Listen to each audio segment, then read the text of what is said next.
ನಮ್ಮ ದೇಶದಲ್ಲಿ ಸಾಕಷ್ಟು ಸಲ ಈ ಭಾಷೆ ಬಗ್ಗೆ ಡಿಸ್ಕಷನ್ ಆಗೋದು ಸರ್. ನನ್ನ ಗಮನಕ್ಕೆ ಬಂದಿರೋ ಹಾಗೆ ಶಶಿ ತರೂರ್ ಅವರು ಯಾವುದೇ ಒಂದು ಟ್ವೀಟ್ ಮಾಡಿದಾಗಲೂ ಅವರ ಇಂಗ್ಲೀಷ್ ಆ ನಾಲೆಜ್ ಆಫ್ ವೊಕ್ಯಾಬ್ಯುಲರಿ ಎಷ್ಟಿದೆ ಅಂದರೆ ಪ್ರತಿ ಸಲ ಅವ್ರು ಏನನ್ನಾದರೂ ಟ್ವೀಟ್ ಮಾಡಿದಾಗ ಅದನ್ನ ಡಿಕೋಡ್ ಮಾಡಬೇಕು ಅಂದರೆ ಅದರ ಮೀನಿಂಗ್ನ ಗೂಗಲಲ್ಲಿ ಹುಡುಕಿ ಇವ್ರು ಹೇಳಿದ್ದು this is a new word ನಮಗೆ ಗೊತ್ತಿರಲಿಲ್ಲ ಅಂತ.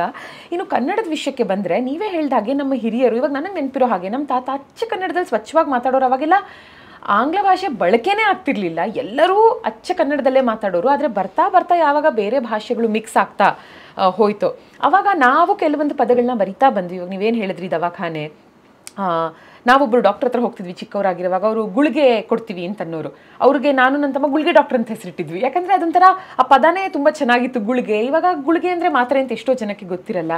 ನಾವು ಬಳಸ್ತಾ ಬಳಸ್ತಾ ಹೆಚ್ಚೆಚ್ಚು ಜನರಿಗೆ ಗೊತ್ತಾಗುತ್ತೆ. ಒಂದು ಇಂಥ ಕಾರ್ಯಕ್ರಮದ ಮೂಲಕ ನಮ್ಮ ಜವಾಬ್ದಾರಿ ಹೊಸ ಹೊಸ ಪದಗಳನ್ನ ನಾವು ಕಲಿತೀವಿ, ಅದನ್ನು ಬಳಸ್ತೀವಿ, ಅವಾಗ ಹೆಚ್ಚೆಚ್ಚು ಜನರಿಗೆ ಗೊತ್ತಾಗುತ್ತೆ ಅನ್ನೋದು. ಸರ್, ಜೊತೆಗೆ ನೀವು ಎಂಥ ಒಳ್ಳೊಳ್ಳೆ ಸಿನಿಮಾಗಳು ಡಾಕ್ಯುಮೆಂಟ್ರೀಸ್ಗಳನ್ನು ಮಾಡ್ತಾ ಇದ್ದೀರಾ. ನಿಮಗೆ ಸಜೆಸ್ಟ್ ಮಾಡೋಷ್ಟು ದೊಡ್ಡೋಳು ಖಂಡಿತ ನಾನಲ್ಲ, ಒಂದು ರಿಕ್ವೆಸ್ಟ್ ಮಾಡಬಲ್ಲೆ ದಟ್ ನೀವು ಯಾಕೆ ದಿನಕ್ಕೊಂದು ಪದದ ಥರ ನಮಗೆ ಇವಾಗ ನೀವು ಹೇಳಿದ್ರಿ ಒಂದು ರಥಚಕ್ರ, ಅದಕ್ಕೂ ಒಂದು ಅದು ಕೂಡ ಒಂದು ಪದ ಅಂತ ನಮಗೆ ಗೊತ್ತೇ ಇರಲಿಲ್ಲ. ಪ್ರತಿದಿನ ಒಂದೊಂದು ಪದ ಪರಿಚಯ ಯಾಕೆ ಮಾಡಿಕೊಡ್ಬಾರ್ದು ನೀವು ನಮಗೆ ಸೋಷಿಯಲ್ ಮೀಡಿಯಾದ ಮೂಲಕ ಅಥವಾ ನಿಮ್ಮ ಹ್ಯಾಂಡಲ್ನ ಮೂಲಕ, ನಿಮ್ಮ ವಾಯ್ಸಿಂಗ್ ಸೈಲೆನ್ಸ್ ಯೂಟ್ಯೂಬ್ ಚಾನಲ್ನ ಮೂಲಕ? ಸುಲಭವಾಗಿದ್ದಕ್ಕಿದ್ದು ಸುಲಭವಾಗಿ ಮರೆತು ಹೋಗುತ್ತದೆ ಅಂತ ಭಾಷಾಶಾಸ್ತ್ರ ಹೇಳುತ್ತೆ. ಸುಲಭವಾಗಿ ದಕ್ಕಬಾರ್ದು. ಅನ್ವೇಷಕ ಬುದ್ಧಿ ಇಟ್ಕೊಂಡು ಯಾರು ಅದನ್ನು ಉದ್ಧಾರ ಮಾಡೋಕ್ಕೆ ಹೋಗಿರ್ತಾರೆ ಅವರು ಉಡ್ದಾರವೂ ಗಟ್ಟಿಯಾಗುತ್ತೆ, ಉದ್ಧಾರವೂ ಆಗುತ್ತೆ. ಸಾಮಾನ್ಯವಾಗಿ ಅದು ಅವರವರ ಹಸಿವಿಗೆ ಸಂಬಂಧಪಟ್ಟದ್ದು. ಅವರಿಗೆ ಎಷ್ಟು ಹಸಿವಿದೆ ಹಾಗೆ ಮಾಡಬೇಕು ಅಂತ ಯಾರಾದರೂ ಒಬ್ಬರು ಅವರಲ್ಲಿ ಇರುವ ಅನ್ನವನ್ನು ನನಗೆ ಕೊಟ್ಟುಬಿಟ್ರೆ ನನ್ನ ಹೊಟ್ಟೆ ತುಂಬುತ್ತೆ ಅಲ್ಲ, ಅದು ಆ ಅನ್ನವನ್ನು ಸಂಪಾದಿಸಬೇಕು, ಆರ್ಜಿಸಬೇಕು. ನೆನ್ನೆ ಅಷ್ಟೇ ಹೇಳ್ಕೊಳ್ತಾ ಇದ್ವಿ ನಾವು, ಯಾವುದೇ ಹೋಟೆಲಲ್ಲಿ ಯಾವುದೇ ಆ ಥರದ್ದು ನೀವು ಖಾನಾವಳಿಗೆ ಹೋದಾಗ ನಿಮಗೆ ಸಿಗುವಂಥದ್ದು ಏನು ಅಂತಂದರೆ ಅರೆಬರೆ ತಿಂದು ಅಷ್ಟು ಅನ್ನವನ್ನು ರಾಶಿ ರಾಶಿ ಚೆಲ್ಲಿರೋದನ್ನು ಕಾಣ್ತೇವೆ ನಾವು. ಬೆಳೆಯುವ ಸೊಕ್ಕು ನಮಗಿಲ್ಲದ ಮೇಲೆ ಚೆಲ್ಲುವ ಸೊಕ್ಕು ಎಲ್ಲಿಂದ ಬಂತು ನಮಗೆ? ಹಾಗಾಗಿ ಹಣ ನಿಮ್ಮದೇ. ನಾನು ಹೇಳಿದೆ ಅವ್ರನ್ನ ಕರೆಸಿ ಖಾನಾವಳಿಯವ್ರಿಗೆ, ಹಣ ನಿಮ್ಮದೇ, ಅನ್ನ ನಿಮ್ಮದಲ್ಲ, ಚೆಲ್ಲದಿರಿ, ತುಂಬ ಜನ ಹಸಿದವರಿದ್ದಾರೆ. ಈ ಥರದ ಹೊಟ್ಟೆ ಹಸಿವು ಜೊತೆಗೆ ಬೌದ್ಧಿಕ ಹಸಿವು ಕೆಲವರಿಗಿರುತ್ತೆ. ಆ ಥರದ ಬೌದ್ಧಿಕ ಹಸಿವು ಇಟ್ಕೊಂಡವರು ತಾವೇ ಅದನ್ನು ಸಿದ್ಧಿಸ್ಕೊಳ್ತಾರೆ. ಯಾರ ಆ ಥರದ ಉಪಚಾರ ಬೇಕಾಗೋದಿಲ್ಲ. ಯಾರು ಎಷ್ಟು ಹುಡುಕ್ತಾರೆ ಅವ್ರಿಗಷ್ಟು ದಕ್ಕತ್ತೆ. ಯಾಕಂದರೆ ಇವಾಗ ಬೇಸಿಕ್ ಆಗಿ ಒಂದಷ್ಟು ಪದಗಳು ಅಂದರೆ ನಮಗೆ ನಿಘಂಟಲ್ಲಿ ಸಿಗುತ್ತೆ, ಇದಕ್ಕೆ ಎಕ್ಸ್ಟ್ರಾ ರಿಸರ್ಚೇ ಬೇಕು. ನೀವು ನಿಘಂಟು ಅಂತಿಮವಲ್ಲ, ನಾವು ಗಂಟು ಆಗಬಾರ್ದಷ್ಟೇ. ಯಾರು ಗಂಟು ಆಗದೆ ಭಾಷೆಯೊಟ್ಟಿಗೆ ಹುಡುಕಾಟದೊಟ್ಟಿಗೆ ಒಂದು ನಂಟು ಬೆಳೆಸ್ಕೊಂಡ್ರೆ ಸಹಜವಾಗಿ ಅವರು ದಕ್ಕತ್ತೆ. ಹುಡುಕಿದ್ರೆ ಸರ್ವಾಂತರ್ಯಾಮಿ ಯಾರು ದೇವರಲ್ಲಿ ಪರಿಕಲ್ಪನೆ ಅಥವಾ ನಂಬಿಕೆ ಇಟ್ಕೊಂಡಿರ್ತಾರೆ ಅವನೇ ಸಿಕ್ಬಿಡ್ತಾನೆ ಅಂತ ಇರಬೇಕಾದಾಗ ಹುಡುಕಿದವನಿಗೆ ಎಲ್ಲವೂ ಸಿಕ್ಕುತ್ತೆ, ಎಲ್ಲವೂ ದಕ್ಕತ್ತೆ. ಭಾಷೆ ಬಗ್ಗೆ ಮಾತಾಡ್ತಾ ನಿಮ್ಮ ಪರಿಣಿತಿ ಕನ್ನಡದಲ್ಲಿ ಮಾತ್ರ ಅಲ್ಲದೆ ಸಂಸ್ಕೃತ, ಆಂಗ್ಲ, ಉರ್ದು, ಹಿಂದಿ ಈ ಎಲ್ಲ ಭಾಷೆಗಳಲ್ಲಿದೆ. ಒಂದೊಂದು ಸಾಲು ಅಥವಾ ಒಂದು ಕವಿತೆ, ಒಂದು ಡೈಲಾಗ್ ಅಥವಾ ಒಂದು ಸೇಯಿಂಗ್, ಒಂದು ನುಡಿಮುತ್ತು, ಈ ಎಲ್ಲ ಭಾಷೆಗಳಲ್ಲಿ ಒಂದೊಂದನ್ನು ನಮಗೆ ತಿಳಿಸ್ಕೊಡ್ಬಹುದಾ? ದೇವಾ ನೀನೊಲಿದಿತ್ತಡೊಲ್ಲದೆ ಜೀವರಿಗೆ ಪರಮಾರ್ಥ ತತ್ವಪದದ ಬೋಧವಿಹುದೇ ಮಾಯಾ ಗುಣ ವಿಮೂಢರಿಗೆ ಆವನೈ ಕೃತ ವಿಧನು ಮರೆವನು. ಈ ಮರೆಯನ್ನು ಯಾರಪ್ಪ, ಇದನ್ನು ಯಾರು ಮಾಡಿದ್ದಿದೆ? ನಾವು ಆವನೈಕೃತ ವಿಧನು ಮರೆವನು ದೇವ ಭವದಿ ಆಂಘ್ರಿ ಕಮಲ ಕರಾವಲಂಬನದಲ್ಲಿ ಅಂತ ಎಷ್ಟು ಚಂದ ನೋಡಿ. ಆದಿಕವಿ ಪಂಪನಿಗೆ ಆ ಪಂಪನ ಸಮಾಧಿ ಸ್ಥಳವನ್ನು ನೋಡಿ ತುಂಬ ಬೇಸರ ಮಾಡ್ಕೊಂಡಿದ್ದಿದೆ. ಆದಿಕವಿ ಪಂಪ ಅಂತೆಲ್ಲ ಹೇಳ್ತೀರಿ. ಪಂಪ, ರನ್ನ, ಪೊನ್ನ, ಜನ್ನ, ಹರಿಹರ, ರಾಘವಾಂಕ, ಕುಮಾರವ್ಯಾಸ, ನಮ್ಮ ಮುದ್ದಣರವರೆವಿಗೆ ಎಷ್ಟು ಜನ ಆಗಿ ಹೋಗಿದ್ದಾರೆ. ಕನ್ನಡದ ಅದೆಷ್ಟು ದೊರೆಗಳು ಇಡೀ ಭೂಭಾಗವನ್ನು, ಅದು ಭರತಖಂಡ ಅಂತ ಅಂದ್ಬಿಟ್ಟು ಕೇವಲ ಇಷ್ಟಕ್ಕೆ ಸೀಮಿತ ಮಾಡ್ಕೊಳ್ಬೇಡಿ ನೀವು, ಸಾಗರೋತ್ತರ ಸಹ ಅವರೆಲ್ಲರನ್ನು ಇಟ್ಟುಕೊಂಡು ಅದೆಷ್ಟು ಚೆಂದ. ನೀವು ದುರ್ವಿನೀತ ಅಥವಾ ದಕ್ಷಿಣಾಪಥೇಶ್ವರ, ಇಮ್ಮಡಿ ಪುಲಿಕೇಶಿ ಯಾರನ್ನೂ ನೀವು ಹೇಳಿ ನೋಡಿ, ಎಷ್ಟು ಕನ್ನಡದ ದೊರೆಗಳು, ರಾಷ್ಟ್ರಕೂಟರು, ಚೇರರು, ಚೋಳರು, ಹೊಯ್ಸಳರು, ನೀವು ಒಂದೊಂದನ್ನು ನೀವು ಗಮನಿಸಿ ನೋಡಿ. ಆ ಎಲ್ಲರೂ ಆಳಿ ಹೋದಂಥದ್ದನ್ನು ನಾವು ಇತಿಹಾಸವಾಗಿ ನಾವೆಂದೂ ಕಲಿಯಲೂ ಇಲ್ಲ, ಕಲಿಸಲೂ ಇಲ್ಲ. ಮೊದಲು ಇತಿಹಾಸದ ಅಧ್ಯಯನ, ಇತಿಹಾಸ ಅಂದರೆ ಹೀಗೆ ನಡೆಯಿತು ಅಂತ, ಮೊದಲು ಹೀಗೆ ನಡೆದದ್ದು ಏನು ಅನ್ನೋದರ ಕ್ರೋಢೀಕರಣ ಇದೆಯಲ್ಲ, ಮೊದಲು ಕಲೆ ಹಾಕುವಿಕೆಯಲ್ಲ, ಅದು ಮೊದಲಾಗಬೇಕಾಗಿದೆ.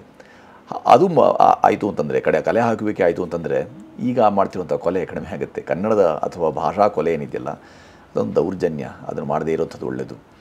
ಈ ಥರ ಕನ್ನಡದ್ದು ನಾವು ಹಳೆಗನ್ನಡವೋ ನಡುಗನ್ನಡವೋ ಇವುಗಳನ್ನು ನಾವು ಮರೆತು ಕೊನೆಗೆ ಅದು ಈಗ ಬದಲಾದ ಕಾಲಘಟ್ಟ, ಪಲ್ಲಟವಾಗಿದೆ, ಹಾಗಾಗಿ ನಮಗಿದು ಸೂಕ್ತ ಅಂತ ಅನಿಸ್ತಾ ಇದೆ ಅಂತ ನಾವು ಅಟಾಟೋಪ ಮೆರಿತಾ ಇದ್ದೇವಲ್ಲ, ಅದನ್ನೇ ಆತುಕೊಳ್ಳಿ ಅಂತ ಯಾರೂ ಹೇಳೋದಿಲ್ಲ. ಆದರೆ ಅದು ಅರಿತಿದ್ರೆ ಚೆನ್ನಾಗಿರುತ್ತೆ. ಖಾಮೋಶ್ ಹೇ ದಿಲ್ ಭರಿ ಮೆಹಫಿಲ್ ಮೇ ಯಹಾ ಚಿಲ್ಲಾನಾ ನಹೀ ಅಚ್ಚಾ. ಖಾಮೋಶ್ ಹೇ ದಿಲ್ ಭರಿ ಮೆಹಫಿಲ್ ಮೇ ಯಹಾ ಚಿಲ್ಲಾನಾ ನಹೀ ಅಚ್ಚಾ. ಅದಬ್ ಪಹಲಾ ಖಜಾನಾ ಹೈ. ಅದಬ್ ಪಹಲಾ ಖಜಾನಾ ಹೈ. ಇಬಾದತ್ ಕಾ ಖಜಾನಾ ಹಿ ಹೇ ಸಚ್ಚಾ. ನುಕ್ಸ ಎಷ್ಟು ಸಲಿ ಬಂದಿದೆ ನೋಡಿ ಇದರಲ್ಲಿ. ಇದು ನಿಮಗೆ ಶೇರೋ ಶಾಯರಿಲಿ ಎಷ್ಟು ಚೆನ್ನಾಗಿ ಸಿಗ್ತಾ ಹೋಗುತ್ತೆ ಉರ್ದುಗೆ. His flashing hair, his floating eyes, his flashing hair, his floating eyes, weave a circle round him thrice and open your heart to the holy tread. ಇದು ಎಷ್ಟು ಚೆನ್ನಾಗಿದೆ. ಯಾವುದೇ ಕವಿಯನ್ನು, ಯಾವುದೇ ಅದರದ ಸಾಹಿತ್ಯದ ವಾಂಗ್ಮಯವನ್ನು ಅಥವಾ ಸಾಹಿತ್ಯವನ್ನು ರೂಢಿಸ್ಕೊಂಡಂಥವ್ರಿಗೆ ಎಷ್ಟು ಚಂದ. ಮೈ ರೋಯಾ ಮಾ ಛೋಡ್ಕರ್ ಮಾ ಕಾಮ್ ಛೋಡ್ಕರ್ ಆಯಿ ಮುझे ಉಠಾ ಲಿಯಾ. ಮೈ ರೋಯಾ माँ काम छोड़कर आई मुझे उठा लिया. झाड़ पोंछ कर चूम चूम गीले गालों को सुखा दिया. आजा बचपन एक बार फिर, आजा बचपन एक बार फिर, दे दे अपना निर्मल प्यार. ಇದೆಲ್ಲವೂ ಮೈತ್ರಿ ಶರಣಗುಪ್ತರು ಅಂಥವ್ರನ್ನೆಲ್ಲ ಓದ್ತಾ ಹೋದಾಗ ನಿಮಗೆ ಎಷ್ಟು ಚೆಂದ ಇದೆಯಲ್ಲಪ್ಪ ಇದು ಅಂತ ಅನಿಸುತ್ತೆ. ಸಂಸ್ಕೃತ ಅಂತೂ ಹೇರಳ ಕೊಡ್ತಲೇ ಹೋಗ್ಬೋದು ನೀವು. ಅದಕ್ಕೇನು ಕೊಲೆಯಲ್ಲ. ಖಲ್ವಾಟೋ ದಿವಶೇಶ್ವರಸ್ಯ ಕಿರಣೈ ಸಂತಾಪಿತೋ ಮಸ್ತಕೆ ಗಚ್ಚಂತೇಶ ಮನಾತಪಂ ತ್ರಿದಿಗತ ಸ್ಥಾಲಸ್ಯ ಮೂಲಂಗತಃ ತತ್ರಾಪ್ಯಸ್ಯ ಮಹಾಫಲೇನ ಪದತಃ ಭಗ್ನಂ ಸ ಶಬ್ದಂ ಶಿರಃ. ಎಷ್ಟು ಚೆನ್ನಾಗಿ ಹೇಳ್ತಾ ಹೋಗ್ತಾರೆ. ಎಷ್ಟು ಚೆಂದ ಇದೆ ಅದು ನೋಡಿ. ಒಬ್ಬ ಖಲ್ವಾಟ ಅಂದರೆ ಒಬ್ಬ ತಲೆಗೂದಲಿಲ್ಲದವ ಬೋಳು ತಲೆಯ ವ್ಯಕ್ತಿ. ಅವನು ಹೋಗ್ತಿರ್ಬೇಕಾದಾಗ ಅವ್ರಿಗೆ ಯಾರ್ಯಾರ ವಿಧಿ ಎಲ್ಲೆಲ್ಲಿ ಬರೆದಿರುತ್ತೆ ಅನ್ನೋದನ್ನು ಎಷ್ಟು ಚೆಂದ ಹೇಳ್ತಾ ಹೋಗ್ತಾರೆ ಈ ಸುಭಾಷಿತದ ಮುಖಾಂತರ, ಈ ಶ್ಲೋಕದ ಮುಖಾಂತರ, ಅವರು ಈ ಸೂಕ್ತಿ ಮುಖಾಂತರ. ಅವನು ಹೋಗ್ತಿರ್ಬೇಕಾದಾಗ ಬೋಳ ತಲೆಯ ಮೊದಲೇ ಕೂದಲಿಲ್ಲ. ಹೋಗ್ತಿರ್ಬೇಕಾದಾಗ ಒಂದು ದೊಡ್ಡ ಮರದ ಮೇಲಿಂದ ಅವನ ತಲೆಯ ಹಾಗೆ ಇದ್ದಂಥ ಒಂದು ಹಣ್ಣು ಅವನ ತಲೆ ಮೇಲೆ ಬಿದ್ದು ಅವನ ತಲೆ ಒಡೆದು ಹೋಯಿತು. ಹಣ್ಣಿನ ಹಾಗೆ ಅಥವಾ ಕಾಯಿಯ ಹಾಗೆ ತಲೆ ಒಡೆದು ಹೋಯಿತು. ಹಾಗೆ ಯಾರ್ಯಾರು ಎಷ್ಟೆಷ್ಟು ಲಭ್ಯನೋ, ಯಾವ್ಯಾವಾಗ ಏನೇನು ವಿಧಿ ಹೀಗೆ ಆಡಿಸುತ್ತೋ ಆ ರೀತಿಯಲ್ಲಿ ಮನುಷ್ಯನು ಇರ್ತಾನೆ ಅನ್ನೋದನ್ನು ಅದೆಷ್ಟು ಚಂದ ಒಂದೊಂದು ಈ ಥರದ 4 ಸಾಲುಗಳಲ್ಲಿ ಹೇಳ್ತಾ ಹೋಗ್ತಾರೆ. ನಮ್ಮಲ್ಲಿ ಚೌಪದಿಗಳಿವೆ, ಸಾಂಗತ್ಯವಿದೆ, ದೇಸಿ ಪದ್ಧತಿ ಇದೆ, ಶಿಷ್ಟ ಪರಂಪರೆ ಇದೆ. ಎಲ್ಲದರಲ್ಲೂ ಈ ಥರ हिंदी में जिसको कहते हैं कूट कूट को भरा हुआ, कूट कूट के भरा हुआ है. अगर इस्तेमाल सही हो, अगर उसकी उपयोगिता सही हो तो सब कुछ सही निकलेगा.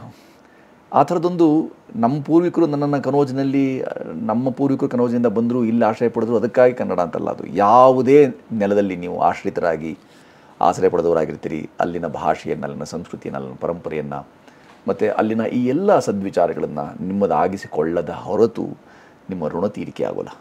ಮಾತುಗಳೇ ಬರ್ತಾ ಇಲ್ಲ. ನಿಮ್ಮ ಈ ಎಲ್ಲ ಭಾಷೆಗಳಲ್ಲಿ ಒಂದು ಅದ್ಭುತವಾದ ಶ್ಲೋಕಗಳನ್ನು, ಸಾಲುಗಳನ್ನು ಅದರ ಅರ್ಥ ಸಹಿತವಾಗಿ ನಮಗೆ ತಿಳಿಸ್ಕೊಟ್ರಿ. ಒಂದು ಏನಂದರೆ, ಇವತ್ತಿನ ದಿನ ನಾವು ಹೆಚ್ಚು ಗ್ಯಾಜೆಟ್ಸ್ಗಳಲ್ಲಿ ಕಾಂಟೆಂಟ್ನ ಕನ್ಸ್ಯೂಮ್ ಮಾಡ್ತಿರೋದಕ್ಕೋ, ಕಡಿಮೆ ಓದ್ತಿರೋದಕ್ಕೋ, ಕಡಿಮೆ ಇಂಟ್ರ್ಯಾಕ್ಟ್ ಮಾಡ್ತಿರೋದಕ್ಕೋ ವ್ಯಕ್ತಿಗಳ ಜೊತೆ ಹೆಚ್ಚು ನೆನಪಲ್ಲಿ ಉಳಿಯಲ್ಲ. ನಮಗೆ ನೆನಪಿನ ಶಕ್ತಿನೇ ಕಮ್ಮಿ ಆಗಿರುವಂಥ ಇವತ್ತಿನ ಡೇ ಆ್ಯಂಡ್ ಏಜ್ ಅವ್ರಿಗೆ ಒಂದಷ್ಟು ಟಿಪ್ಸ್ ನೀವು ದಯವಿಟ್ಟು ಕೊಡೋ ಹಾಗಿದ್ರೆ, ಇಂಟ್ರೆಸ್ಟ್ ಇದ್ದರೆ ಅವ್ರು ಕಲಿತಾರೆ ಅನ್ನೋದನ್ನು ಹೊರತುಪಡಿಸಿ. ಯಾಕಂದರೆ ಇದು ನನಗೆ ಸಹ ಕೇಳ್ಕೊತಾ ಇದ್ದೀನಿ. ಇವಾಗ ಒಂದು ಶ್ಲೋಕ ಓದ್ತೀರಾ, ಓದಿ ಅದನ್ನ ನೆನಪಲ್ಲಿ ಇಟ್ಕೊಳ್ಳೋದು ಒಂದು, ಸೂಕ್ತವಾದ ಸಮಯದಲ್ಲಿ ಅದನ್ನು ಹೇಳೋದು ಒಂದು. ಯಾಕಂದರೆ ಒಂದು ಪುಸ್ತಕ ಬಿಡುಗಡೆ ಸಮಾರಂಭದಲ್ಲಿ ಅದ್ಭುತವಾಗಿ ಅಲ್ಲಿಗೆ ಸೂಕ್ತವಾದ ಒಂದು ಶ್ಲೋಕನೋ ಅಥವಾ ಸಂಸ್ಕೃತದ ಯಾವುದೋ ಒಂದು ಸಾಲುಗಳನ್ನು ಹೇಳ್ತೀರಾ, ಒಂದು ಸಂದರ್ಶನಕ್ಕೆ ಅಂತ ಬಂದಾಗ ಇಲ್ಲಿಗೆ ಸೂಕ್ತವಾದನ್ನು ಹೇಳ್ತೀರಾ. ಅಷ್ಟೊಂದು ಹೇಗೆ ನೆನಪಿರೋದಕ್ಕೆ ಸಾಧ್ಯ? ಅದಕ್ಕೆ ನಾವೇನು ಮಾಡಬೇಕು? ಏನೂ ಇಲ್ಲ. ನಾನು ಪಾಠ ಮಾಡ್ಬೇಕಾದ್ರೆ ಯಾವಾಗಲೂ ಹೇಳೋ ಮಾತು ಒಂದಿದೆ. ಅದು ನೋಡಿ, ಬೆಳಗ್ಗೆ 5 ಗಂಟೆಗೆ ಎದ್ಬಿಡಿ, ಎದ್ದು 2 ಅಚ್ಚು ಬೆಲ್ಲ ತೊಗೊಂಡು 2 ಎಸಳು ಬೇವು ತೊಗೊಳ್ಳಿ, ಆಮೇಲೆ ಒಂದು 4 ಹಸಿಮೆಣಸಿನ್ಕಾಯಿ ತೊಗೊಳ್ಳಿ, ಇದ್ದರೆ ಉಪ್ಪು ರುಚಿಗೆ ತಕ್ಕ ಹಾಗೆ ಸ್ವಲ್ಪ ಉಪ್ಪು ಬೆರೆಸ್ಕೊಳ್ಳಿ, ಆಮೇಲೆ ಒಂದು ಇಷ್ಟು ಗಾತ್ರದ ಸಗಣಿ ತೊಗೊಂಡು ಅದನ್ನು ಕದರಿ ಕುಡಿದು ಬಿಡಿ ಅಂತ. ಇದು ವಿನೋದಕ್ಕೆ ಹೇಳೋದಾದರೂ ಸಹ ಇದರಲ್ಲಿ ಮರ್ಮಾರ್ಥ ಏನಂದರೆ, ಅರ್ಥಗಳಲ್ಲಿ ಬಹುವಿಧ ನಮಗೆ. ಮರ್ಮಾರ್ಥ, ವಿಶಿಷ್ಟಾರ್ಥ, ವಿಶಾಲಾರ್ಥ, ವಿಶೇಷಾರ್ಥ, ವ್ಯಂಗ್ಯಾರ್ಥ, ತದ್ಧಿತಾರ್ಥ, ಮತಿತಾರ್ಥ, ಸಂಚಿತಾರ್ಥ, ಶಬ್ದಾರ್ಥ, ಪದಾರ್ಥ ಅಂತ ಅನೇಕ ಅರ್ಥಗಳು ಒಂದೇ ಪದಕ್ಕೆ. ಇದರಲ್ಲಿ ಮರ್ಮಾರ್ಥ ಏನು ಅಂತ ಹೇಳಿದ್ರೆ, ಹಾಗೆ ಏನಾದರೂ ಯಾರಾದರೂ ಕೊಟ್ಟಂಥ ಸಲಹೆ ಅಥವಾ ಸೂಚನೆಯಿಂದಾಗಿ ಯಾವುದು ಸಿದ್ಧಿಸೋಲ್ಲ. ಸ್ವಯಂ ಆಸಕ್ತಿ ಬೇಕು. ಆಗಲೇ ಹೇಳಿದ ಹಾಗೆ ಸುಲಭವಾಗಿ ಕಲಿತದ್ದು ಸುಲಭವಾಗಿ ಮರೆತು ಹೋಗುತ್ತೆ. ಪರಿಶ್ರಮ ಬೇಕು, ಕೃಷಿ ಮಾಡಬೇಕು. ಆ ಕೃಷಿ ಯಾರೂ ಮಾಡ್ಯಾರು. ಸ್ಮೃತಿ ಮೇಲೆ ಕೆಲಸ ಮಾಡೋಂಥವ್ರು ಅನೇಕರು ನೋಡ್ತೀವಿ. ನಾವಂತೂ ಎಷ್ಟು ವಿಸ್ಮೃತಿಗೆ ಸರಿತಾ ಇದೆ ಸ್ಮೃತಿ ಅಂತ ಹೇಳಿದ್ರೆ, ನಮ್ಮ ಗೊತ್ತಿರುವಂಥ ಸ್ನೇಹಿತರು ದೂರದ ಮಂಗಳೂರಿನಲ್ಲಿ ಇದ್ದುಕೊಂಡು ಅಲ್ಲಿ ಅದರ ಮುಖಾಂತರ 2,000 ವಸ್ತುಗಳನ್ನು ಮುಂದೆ ಹರವಿ ಆ ಮಕ್ಕಳಿಗೆ ಅದನ್ನು ಸಹ ಸಾಧ್ಯವಾಗ್ಸುತ್ತೆ. ನಾನು ಇವಾಗ ಕೆಲಸ ಮಾಡ್ತಿರೋಂಥ ಪದ್ಮಗಂಧಿ ಅಂತ ಆ ಶಾಲೆಯಲ್ಲಿ ಗಾಂಧಾರ ವಿದ್ಯೆಯನ್ನು ಮಕ್ಕಳು ರೂಢಿಸ್ಕೊಂಡಿದ್ದಾರೆ. ಕಣ್ಣಿಗೆ ಪಟ್ಟೆ ಕಟ್ಕೊಂಡು ಓದ್ತಾರೆ. ಚಕ್ರಗಳು ನಮ್ಮಲ್ಲಿ ಇದ್ದೇ ಇದೆ, ಗೊತ್ತಿದೆ ನಿಮಗೆ. ಆಜ್ಞಾಚಕ್ರವನ್ನು ಜಾಗೃತಗೊಳಿಸಿದ್ದಾರೆ. ಇಂಥವೆಲ್ಲವೂ ಸಾಧ್ಯ ಆಗುತ್ತೆ. ನಮ್ಮ ನೆಲದ ವಿಸ್ಮಯ ಇದು, ನಮ್ಮ ನೆಲದ ವಿಶೇಷ ಇದು ಅಂತ ಗೊತ್ತಾದ ಮೇಲೂ ಸಹ ಇನ್ನು ಯಾರಾದರೂ ಹೇಳಿಕೊಟ್ಟ ಮಾತು ಕಟ್ಟಿಕೊಟ್ಟು ಬುದ್ಧಿ ಬಹಳ ಕಾಲ ಬರುವುದಿಲ್ಲ. ನಾನು ಹೇಳಿದೆ ಅಂತಲ್ಲ, ಅದು ಅವರಿಗೆ ಸ್ವಯಮಾಸಕ್ತಿ, ಅವರ ಸ್ವಂತ ಹಸಿವಿನಿಂದ ಆಗಬೇಕಾದ ಕೆಲಸ ಅದು.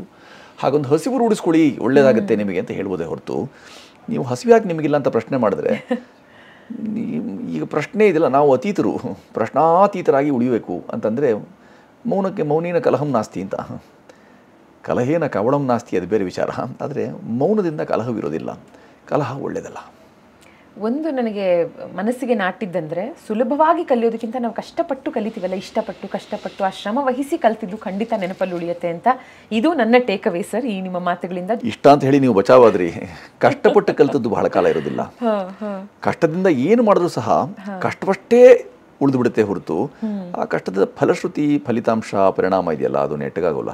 ಕಷ್ಟ ಅಂತ ಮೊದಲೇ ನೀವು ಮಾನಸಿಕವಾಗಿ ಸಿದ್ಧವಾಗಿಬಿಟ್ಟಿದ್ದೀರಿ, ಹೇಳ್ಬಿಟ್ಟಿದ್ದೀರಿ ಇದು ಕಷ್ಟ ಅಂತ ಅಂದ್ಕೊಂಡ್ಬಿಟ್ಟಿದ್ದೀರಿ. ಹಾಗಾಗಿ ಅದು ಅಲ್ಲ. ಅದು ಲಘು ಬಗೆಯಿಂದ, ಹೆಮ್ಮೆಯಿಂದ, ಜಿಗಿದು ಹೌದು ನಾನು ಇದರಲ್ಲಿ ಪಾಲ್ಗೊಳ್ತೇನೆ, ನನಗಿದು ಬೇಕು, ಕಲೀಲಿಕ್ಕಿದೆ, ನನಗೆ ನನ್ನ ಆಸಕ್ತಿ ಇದೆ, ನನ್ನ ಸ್ವಯಂ ಪ್ರೇರಣೆ ಇದೆ, ಯಾರದೋ ಪ್ರೇರಣೆ ಇಟ್ಟುಕೊಂಡು ಅವರ ಹಾಗೆ ನಾನು ಯಾಕೆ ಆಗಲಿಲ್ಲ ಅಂತ ಅನ್ನೋದು ಭಾಳ ನಿಷ್ಕಷ್ಟವಾದ್ದು. ಅದು ಒಳ್ಳೆಯದಲ್ಲ. ಅದು ನಾನು ಅವರ ಹಾಗೆ ಅಂದರೆ ಅನುಕರಣೆ ಒಂದು ಮಿತಿ ಅಂತ ನಮ್ಮಲ್ಲಿ. ಯಾರನ್ನಾರು ಅನುಕರಿಸ್ತೀನಿ ಅಂತಂದರೆ ಅನುಸರಿಸಿ ನಡೆಯೋದು ಪರವಾಗಿಲ್ಲ, ನಾನು ಅನುಸರಿಸ್ತೇನೆ. ಆದರೆ ಅನುಕರಿಸೋದಿದೆಯಲ್ಲ ಅದು ಒಂದು ಮಿತಿಯನ್ನಷ್ಟೇ ಹೇಳ್ತಾ ಇದೆ. ಹಾಗಾಗಿ ಈ ಇತಿ ಮತ್ತು ಈ ಮಿತಿಯನ್ನು ಮೀರಿದಾಗ ನಿಮ್ಗೆ ಸಿಗುವ ಆನಂದ ಇದೆಯಲ್ಲ, ಅದು ಬಹಳ ವಿಶೇಷವಾದ ಆನಂದ. ಅದು ಅಂಥ ಕೊಡುಗೆಯನ್ನು ಯಾರಾದರೂ ಒಬ್ಬರು ಕೊಡ್ತಾರೆ, ಯಾರಿಂದಾದರೂ ಪ್ರೇರಿತರಾಗಿ ಅವರ ಮಾದರಿಯನ್ನು ಅನುಸರಿಸಿಯೋ ಅವರ ನಮೂನೆಯನ್ನು ಇರಿಸಿಕೊಂಡು, ಅದೆಲ್ಲ ಶುದ್ಧ ಸುಳ್ಳು. ಅವರೆಲ್ಲ ಹಾಗೆ ನಂತರವೂ ಅದೆಲ್ಲ ಸಾಧನೆ ಅಂದರೆ ಶುದ್ಧ ಪಿಟಿ ರಾಯ ಕೇಳೆಂದ. ಅವರು ಪಿಟಿಗೆ ಹೇಳಬೇಕು. ಯಾಕಂದರೆ ಸೀಳಿದಾಗ 2 ಅಕ್ಷರ ಇಲ್ಲ ಅಂತ ಯಾವಾಗಲೂ ಹೇಳ್ತಾರಲ್ಲ, ಎದೆ ಸೀಳಿದ 2 ಅಕ್ಷರ ಇಲ್ಲ ಅಂತ. ಅದರ ಅರ್ಥ ಏನು ಅಂತಂದರೆ ಈ 2 ಅಕ್ಷರ ಯಾವುದು ಅಂದರೆ ಇವೇ 2 ಅಕ್ಷರಗಳು. ಈ ಅಕ್ಷರಗಳನ್ನು ನಾವು ಕರಗತ ಮಾಡ್ಕೊಳ್ತೀವಿ, ಆತ್ಮಗತವಾಗುತ್ತೆ, ಅದು ನನಗೆ ಮನನವಾಗುತ್ತೆ, ಮತ್ತು ಅದು ನನ್ನದಾಗಿಸ್ಕೊಳ್ತೀನಿ. ಹೀಗೆ ಆಲೋಚನೆ ಮಾಡಿದಂಥವ್ರಿಗೆ ಯಾವತ್ತೂ ಸೋಲಾಗಿಲ್ಲ. ಸರ್, ನಮ್ಮ ಶಾಲಾ ದಿನಗಳಲ್ಲಿ ಬ್ಲ್ಯಾಕ್ ಬೋರ್ಡ್ ಮೇಲೆ ಮೊದಲು ಥಾಟ್ ಫಾರ್ ದ ಡೇ ಅಥವಾ ನುಡಿಮುತ್ತು ಅಂತ ಪ್ರತಿದಿನ ಒಂದೊಂದನ್ನು ಬರೆಯೋರು. ದಿನೇ ದಿನೇ ಅದು ಬದಲಾಗ್ತಾ ಹೋಗೋದು. ಇವತ್ತಿನ ದಿನ ಕೆಲವು ಶಾಲೆಗಳಲ್ಲಿ ಮಾತ್ರ ಅದು ಉಳ್ಕೊಂಡಿದೆ, ಸಾಕಷ್ಟು ಕಡೆಗಳಲ್ಲಿ ಇಲ್ಲ. ಯಾಕೆ ಇದನ್ನು ಹೇಳಿದೆ ಅಂದರೆ, ನಿಮ್ಮ ಸಾಕಷ್ಟು ಸಂದರ್ಶನಗಳನ್ನು ನೋಡಿದಾಗ ಒಂದೊಂದರಲ್ಲೂ ಒಂದೊಂದು ನುಡಿಮುತ್ತು ಬರ್ಕೊಂಡೆ. ನಾನು ನೀವು ಹೇಳಿದ್ದನ್ನು ಪುನಃ ಹಿಂದೆ ಹೋಗಿ ಕೇಳಿಸ್ಕೊಂಡು ಬರ್ಕೊಂಡೆ. ಬಹಳ ನನಗೆ ಖುಷಿ ಕೊಟ್ಟಂಥ ಒಂದಷ್ಟು ನುಡಿಮುತ್ತುಗಳು. ಹುದ್ದೆ ನಿದ್ದೆಗೆ ಸಮ ಅಂತೀರ. ಮನೇಲಿರೋ ಮುದ್ದೆ ಕೂಡ ಹುದ್ದೆಗಿಂತ ಒಳ್ಳೆಯದು. ಇನ್ನು ಕನ್ನಡ ನೆಲದಲ್ಲಿ ಕನ್ನಡ ಅಭಿವೃದ್ಧಿ ಮಾಡ್ತೀವಿ ಅನ್ನೋದು ಸೋಜಿಗ. ಯಾರಂತೆ ಊರಂತೆ ಹಿರಿಯರು ಹೇಳ್ಕೊಟ್ಟಂಥ ಒಂದು ಕಿವಿ ಮಾತನ್ನು ಹೇಳ್ತೀರಾ. ಆಗ ಬಾ ಈಗ ಬಾ ಹೋಗಿ ಬಾ ಎನ್ನದೆಲೆ ಆಗಲೇ ಕರೆದು ಕೊಡುವವನ ಧರ್ಮ ಹೊನ್ನಾಗದೆ ಬಿಡುದು. ಇವಾಗ ಸರ್ವಜ್ಞರ ಎಲ್ಲ ವಚನಗಳು ನಮಗೆ ಗೊತ್ತಿರೋದಿಲ್ಲ. ಕೆಲವೊಂದನ್ನ ಆ ಸಂದರ್ಭಕ್ಕೆ ಅನುಸಾರವಾಗಿ ನೀವು ಹೇಳಿದಾಗ ಅದ್ಭುತವಾಗಿದೆಯಲ್ಲ ಅಂತ ಅನ್ಸಿರುತ್ತೆ.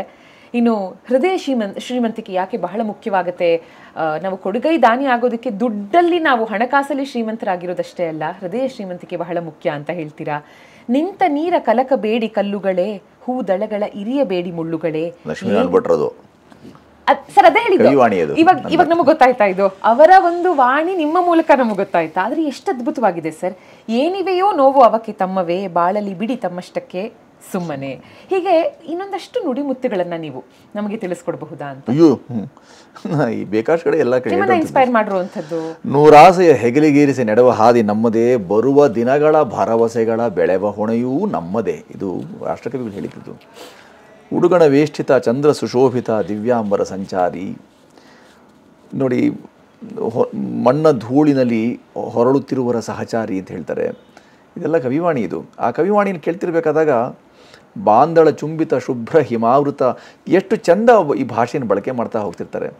ನಿನ್ನ ಪುಣ್ಯೋದರದಲ್ಲಿ ಹಸುಗೂಸುಳು ನಾವು ಭಾರತ ಮಾತೆ, ನಿನ್ನ ಪುಣ್ಯೋದರದಲ್ಲಿ ನಮ್ಮನ್ನು ನೀವು ಪುಣ್ಯೋದರದಿಂದ ನಮ್ಮನ್ನು ಹೆತ್ತಿರೋದ್ರಿಂದಾಗಿ ನಾವು ಉಪಕೃತರಮ್ಮ ಅಂತ ಕೈಯಾರ ಹೇಳ್ತಾರೆ. ಸಂತೆಗೆ ಹೋದನು ಭೀಮಣ್ಣ, ಇಂಡಿಯಾ ಕೊಂಡನು 10 ಮಣ, ಕತ್ತೆಯ ಬೆನ್ನಿಗೆ ಹೊರಿಸಿದ ಕುದುರೆ ಜೊತೆಗೆ ಸಾಗಿಸಿದ ಶಿಶುಪದ್ಯ ಹಾಡಿದ್ದಾರೆ. ಎಂಥ ಇದರಲ್ಲಿದೆ. ನೀ ನನಗಿದ್ದರೆ ನಾ ನಿನಗೆ, ನೆನಪಿರಲಿ ನುಡಿ ನಮ್ಮೊಳಗೆ ಅಂತ ಹೇಳ್ತಾರೆ. ಎಷ್ಟು ಚಂದದ ಕವಿವಾಣಿ ಅದು. ಕತ್ತೆಯ ಹೊರಚಿತು ಓಗೆಳೆಯ, ಅರ್ಧವ ನೀ ಹುರು ದಮ್ಮಯ್ಯ, ಅದಕ್ಕೆ ನಿನ್ನನ್ನು ಸಾಕಿದ, ಅದಕ್ಕೆ ನಿನ್ನನ್ನು ಜೊತೆಗೆ ನಡಿ ಅಂತೆಲ್ಲ ಇದೆಲ್ಲ ತುಂಬ ಶಿಶುಪದ್ಯದಲ್ಲಿಯೇ ಎಂಥ ಮಾತುಗಳನ್ನು ಹೇಳ್ಬಿಟ್ಟು ಹೋಗ್ಬಿಟ್ರು ಅವರು. ಅಷ್ಟೇ ಅಲ್ಲದೆ ನಮ್ಮ ಹಿರಿಯರು ಎಷ್ಟು ಚೆನ್ನಾಗಿ ಮಾತುಗಳು ಹೇಳಿದ್ದಾರೆ ಅಂತಂದರೆ, ನಾವು ಯಾವಾಗ ನಿತ್ಯ ಮಕ್ಕಳಲ್ಲಿ ಆಡ್ತಾ ಇದ್ದಂತಹ ಕೆಲವು ಮಾತುಗಳನ್ನು ಇಟ್ಕೊಂಡು ಅವರು ಇಡೀ ರಾಮಾಯಣದಲ್ಲಿ ಅಡಗಿದೆ ಅಂತ ಹೇಳಿದ್ರು ಅವರು. ಇಂಥ ವಿಚಾರಗಳಿವೆ ಅಂತ ಹೇಳಿದ್ರೆ, ಕಣ್ಣಾಮುಚ್ಚೆ ಕಾಡೆಗೂಡೆ ಉದ್ದಿನ ಮೂಟೆ ಉರುಳೆ ಹೋಯಿತು, ನಮ್ಮೈ ಹಕ್ಕಿ ಬಿಟ್ಟೆ ಬಿಟ್ಟೆ ನಿಮ್ಮೈ ಹಕ್ಕಿ ಬಚ್ಚಿಟ್ಕೊಡಿ ಅಂತ ಹೇಳಿದ್ದನ್ನು ಇಡೀ ರಾಮಾಯಣ ಅಂತ ಹೇಳಿದ್ರು. ಹೇಗಪ್ಪ ಅಂತ ಕೇಳಿದ್ರೆ, ಕಣ್ಣು ಮುಚ್ಚಿ ಕಾಡು ಗೂಡಾಗಿದ್ಯಾರಿಗೆ? ರಾಮ ಲಕ್ಷ್ಮಣ ಸೀತೆಯರಿಗೆ. ಕಣ್ಣು ಮುಚ್ಚಿದ್ಯಾರು? ದಶರಥ. ದಶರಥ ಅಂದರೆ ಯಾರು? 5 ಜ್ಞಾನೇಂದ್ರಿಯ 5 ಕರ್ಮೇಂದ್ರಿಯ, ಅದನ್ನು ರಥದ ಹಾಗೆ ಚಕ್ರದ ಹಾಗೆ ಕೂಡಿದಂಥವನು ದಶರಥ ಆಗಿದ್ದವನು. 5 ಜ್ಞಾನೇಂದ್ರಿಯ 5 ಕರ್ಮೇಂದ್ರಿಯ ಜ್ಞಾನೇಂದ್ರಿಯಗಳನ್ನು ಜಯಿಸಿದಂಥವನು ದಶರಥ ಆಗಿದ್ದವನು. ಸೀರಜಾತೆ ಸೀತೆ, ಎಲ್ಲಿ ಅವಳಿಗೆ ಅವ್ವ ಅಪ್ಪ ಇಲ್ಲ. ಯಾಕೆ? ಅವಳು ಸಿಕ್ಕಿದ್ದು ಹೊಲದಲ್ಲಿ. ಸೀರಾ ಅಂತಂದರೆ ಯಾವುದು? ಸೀರಜಾ ಅಂತಂದ್ರೆ ಯಾವುದು? ನೇಗಿಲಿನ ತುದಿಗೆ ಸಿಕ್ಕಿದ್ದಕ್ಕಾಗಿ ಅವಳು ಸೀತೆ ಆದಳು, ಸೀರಜಾತೆ ಆದಳು. ಜಾನಕಿ ಆದದ್ದು ಜನಕನಿಗೆ ಒಪ್ಪಿಸಿದ ನಂತರ ಅಂತ ಆಯಿತು. ವಿದೇಹ ದೇಶ ಇದ್ದಿದ್ದಕ್ಕಾಗಿ ವೈದೇಹಿ ಆದಳು. ಈ ಥರ ಕಣ್ಣು ಮುಚ್ಚು ಕಾಡು ಗೂಡಾಗಿದ್ದು ರಾಮಲಕ್ಷ್ಮಣ ಸೀತೆಯರಿಗಾಯಿತು ಅಂತಂದರೆ, ಉದ್ದಿನ ಮೂಟೆ ಯಾವುದು ಅಂದರೆ ಅಹಂಕಾರನ ಉದ್ದು ಯಾರದು? ರಾವಣದ್ದು. ಆ ಮೂಟೆ ಉರುಳಿ ಹೋಯಿತು. ನಮ್ಮ ಹಕ್ಕಿ ಬಿಟ್ಟೆ, ಸೀತೆಯನ್ನು ಬಿಟ್ಕೊಟ್ಟು ಅವರು ಅಲ್ಲಿಂದ ಕರ್ಕೊಂಬಂದಾದ್ಮೇಲೆ ಮತ್ತೆ ಭದ್ರವಾಗಿ ಇಟ್ಕೊಂಡಿದ್ದಾದ್ಮೇಲೆ ನಾವು ಕಳ್ತಿದ್ದೇವೆ ಮತ್ತೆ ಕಾಡಿಗೆ. ಈ ಥರ ಒಂದು ಸಣ್ಣ ಶಿಶು ಪದ್ಯದಲ್ಲಿ ಅವುಗಳಲ್ಲಿ ಮಕ್ಕಳ ಆಟದ ಆ ಸಾಲುಗಳಲ್ಲಿ ಇಡೀ ರಾಮಾಯಣವನ್ನು ನಮ್ಮ ಹಿರಿಯರು ನಮಗೆ ಹಂಚಿಕೊಟ್ಟಿದ್ದಾರೆ, ಹಿಡಿಕೊಟ್ಟಿದ್ದಾರೆ ಅಂತ. ಅದು ಇದೆಯೋ ಇಲ್ವೋ ನಮಗೆ ಗೊತ್ತಿಲ್ಲ. ಒಂದು ಪುಣ್ಯಕೋಟಿ ಚನ್ನಪಟ್ಟಣದಲ್ಲಿರೋ ಒಬ್ಬರ ಪುಣ್ಯಾತ್ಮರು ಅವ್ರು ಬರ್ತದ್ದು ಅಂತ ಒಬ್ಬರು ಹೇಳ್ತಾರೆ. ಈ ಥರ ದ್ವಂದ್ವಗಳು, ವೈರುಧ್ಯಗಳು, ಜಿಜ್ಞಾಸೆ, ಇದು ನಡುವೆ ನಾವೆಲ್ಲ ಬಂದ್ಬಿಟ್ವಲ್ಲ. ಯಾವುದಾದ್ರು ತುಂಬ ಯುಕ್ತವಾಗಿ ಹೌದು ಇದು ಹೀಗೆ ಇದು ಮಿಥ್ಯಂ ಅಂತ ಹೇಳುವಂಥ ಕೆಲಸವನ್ನು ನಾವು ಮಾಡಿಲ್ವಲ್ಲ. ಯಾಕೆ? ಆನಂತರ ನಿಧಾನವಾಗಿ ಒಂದೊಂದೇ ಅರ್ಥವಾಗ್ತಾ ಹೋಗುತ್ತೆ. ಈ ಎಲ್ಲವನ್ನು ಗಮನಿಸ್ಕೊಂಡಾಗ ನನಗನ್ಸುವಂಥದ್ದು, ನಾವು ಅಧ್ಯಯನಶೀಲರಲ್ಲ, ಅಭಿಮಾನ ಶೂನ್ಯರು. ನಮ್ಮಲ್ಲಿ ಅಭಿಮಾನವಿಲ್ಲ, ಪೂರ್ವಾಭಿಮಾನ ಒಂದಿರಬೇಕು. ನನ್ನ ನೆಲ, ನನ್ನ ಜನ, ನನಗೆ ನನ್ನ ಹಿರಿಯರನ್ನ ಹಾಕೊಟ್ಟು ಮೇಲ್ಪಂಕ್ತಿ, ಇದನ್ನು ಕೆಳಪಂಕ್ತಿಗೆ ನಾನು ಸರಿಸಬಾರ್ದು, ಪಂಕ್ತಿ ಭೇದ ಮಾಡಿಕೊಡ್ದು. ಆ ಪಂಕ್ತಿಯಲ್ಲಿ ದಂತಪಂಕ್ತಿ ತೋರಿಸಿದ್ರೆ ಮಾತ್ರವೇ ಪಂಕ್ತಿ ಹಾಕಲೋದಿಲ್ಲ. ಅದು ಆ ಪಂಕ್ತಿಗಿಂತಲೂ ಈ ಪಂಕ್ತಿ ಬಹಳ ಮುಖ್ಯ. ಅದರಲ್ಲಿ ಹಿಂದಿನಲ್ಲಿ ಪಂಕ್ತಿಯ ಅಂತ ಹೇಳಿದ್ರೆ ಸಾಲುಗಳು ಅಂತ ಅರ್ಥ. ಅದು ನಾವು ಸಾಲುಗಟ್ಟಿ ನಿಂತಾಗ ನಮಗೆ ಸಾಲುಗಳು ಬಂದಿತ್ತು. अब मैं राशन की कतारों में नजर आता हूँ ಅಂತ ಹೇಳ್ತಾನೆ. अपनी खेतों से बिछड़ने की सजा पाता हूँ ಅಂತ ಹೇಳ್ತಾನೆ. ಎಷ್ಟು ಚೆನ್ನಾಗಿ ಹೇಳಿದ್ದಾರೆ ಅವರು ಗಜಲ್ನಲ್ಲೆಲ್ಲ.